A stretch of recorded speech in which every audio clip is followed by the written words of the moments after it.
बनकर के जल को शुद्ध कर। जैसे उसका पूरा जल देवता का ऋण चुका, वैसे ही आए, उन्होंने कहा चित्रगुप्त ने इनको देवलोक में पहुंचा दिया जाए। जैसे ही पहुंचाने के लिए योजना ही बन रही थी, बोले ठहरो। बोले आप कौन? मैं वायु देवता हूं। आपका परिचय? भाई साहब मैं वायु देवता हूं।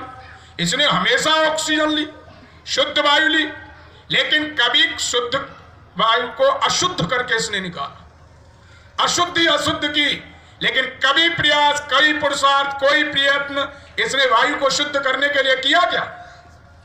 उससे पूछा भाई साहब आपने बहुत भंडारे कराए, आपने बहुत विद्यालय बनाए, अन्य कार्य किए, बहुत अच्छे अच्छे काम किए, आपने कोई वायु को शुद्ध करने के लिए काम किया क्या? बोले भाई साहब मैंने कोई वायु को शुद्ध करने के लिए काम नहीं किया। बोले ओहो, जाओ तुम सर्प आदि योनियों में जो विषैली वायु को अवशोषित करिए और शुद्ध वायु बना करके छोड़िए संसार के परोपकार के लिए।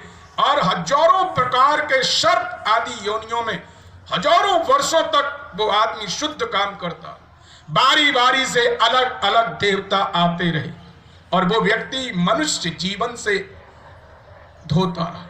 उपनिषद का ऋषि कहता है, बाद में उसने कहा कि मैं क्या करूं मनुष्य जीवन मिले, तो बोले तुम्हें यज्ञ करना है। इस यज्ञ से ही एक साथ सभी जड़ चेतन सभी देवताओं की एक साथ पूजा का माध्यम कोई हो सकता है तो वो यज्ञ हो सकता है। और इसके करने से आपके जल देवता का कर्ज चुकेगा, वायु देवता का कर्ज चुकेगा, इंद्र देवता का कर्ज चुकेगा, अन्य देवता का कर्ज चुकेगा, वनस्पति पृथ्वी आदि आदि अनेक जड़ और चेतन सभी देवताओं का यदि एक साथ कर्ज चुकाना।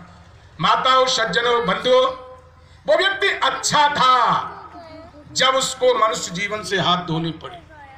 और हम और आप चिंतन करें, रात को सोते समय आत्मचिंतन करें, हम कितने अच्छे हैं, हमने कितने काम किए हैं और हमारा क्या हाल होगा यदि हमने यज्ञ नहीं किया।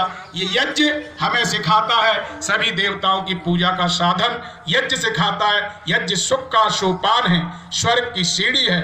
यदि हमको सुख, शांति, समृद्धि, संगठन आदि आदि बनाना है, समय का अभाव है। मैं आप सबसे यही प्रार्थना करना चाहता हूं कि यदि हमें चाहना है सुख, हमें चाहना है समृद्धि, हमें प्राप्त करना है ऐश्वर्य, तो सबकी कामना यज्ञ से पूरी होती है। हम अपने घर में यज्ञ अवश्य लेकर जाएं, चाहे हम पर कम मंत्र आते हो, इससे कोई पाप नहीं लगेगा। आप गायत्री मंत्र से यज्ञ करें, कोई पाप नहीं लगेगा।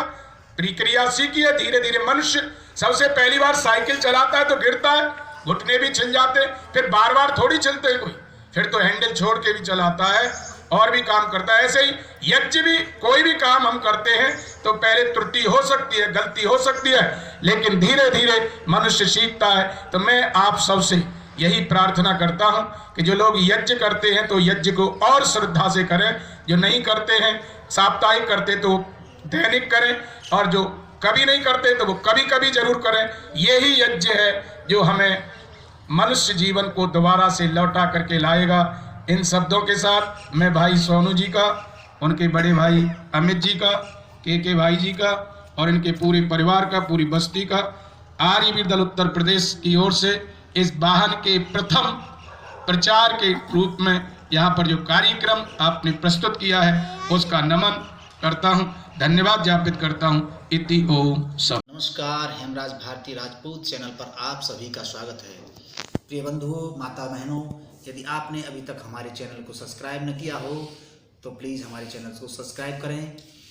बेल आइकन यानी घंटी, 3 घंटी में से ऊपर आल वाली घंटी को आप अवश्य दबाएं, जिससे कि हमारे वीडियोस की नोटिफिकेशन आपको सबसे पहले मिलती रहे। भजन, सत्संग, प्रवचन, कीर्तन, सूचना इत्यादि आपको सर्वप्रथम प्राप्त हो और उसका आप लाभ उठाएं। प्रिय बंधुओं, यदि कोई सुझाव हो तो हमें कमेंट में अवश्य दें। वीडियो पसंद आए तो लाइक करें और ये आपका इसी तरह हमारे लिए प्यार बना रहे।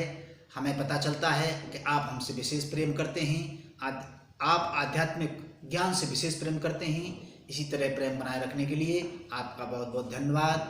हमारी माताएं बहनें भी पीछे नहीं हट रही हैं, वो भी आध्यात्मिक ज्ञान की प्राप्ति के लिए हमारे वीडियोज़ को नित्य प्रति देखती रहती हैं उसके लिए हम आप सभी के बहुत बहुत आभारी हैं। धन्यवाद।